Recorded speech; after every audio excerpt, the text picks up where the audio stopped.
Ni mapema asubuhi sana, ikilia sana inakita kambi katika boma la Protas Waso, mkaaji huyu wa Ekisuluni Kandui, kujua ujuzi anatumia kutengeneza sabuni. Protas, habari yako?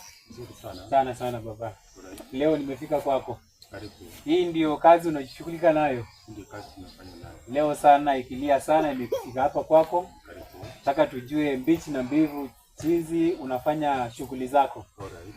Hizi products za kutengeneza sabuni wewe unazipata kwa njia gani? Kiurahisi ama ni challenges gani ndio wewe unapitia ndio unapata hizi products?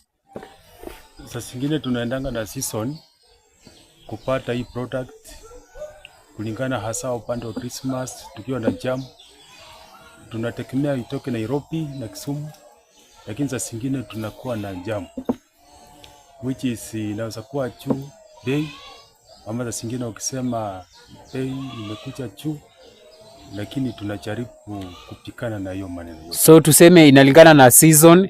Mr. Hygiene Product kama anavyojulikana na wakaji hao ya Kisuluni, Bwana Waso anasema ya kwamba licha ya kutokuwa na madini na vifaa za kutosha, amejitolea kuona kwamba anafunza vijana kutoka eneo hili la Kisuluni angalau kukumbatia mradi huu wa kutengeneza sabuni uje uwasaidie na kuwakimu katika maisha.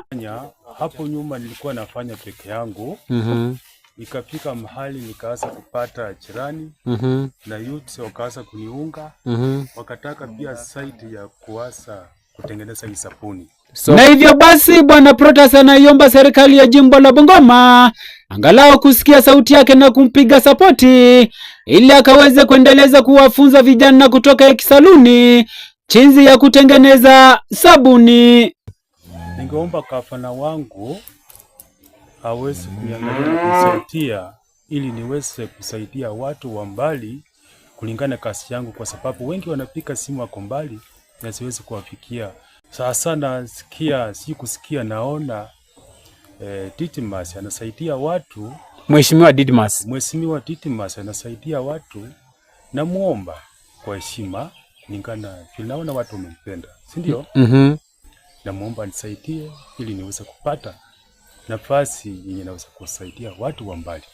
Kutoka Ekisuluni, eneo bunge la Kandui, jimbo hili la Bungoma, mimi ni Fabian Ntome.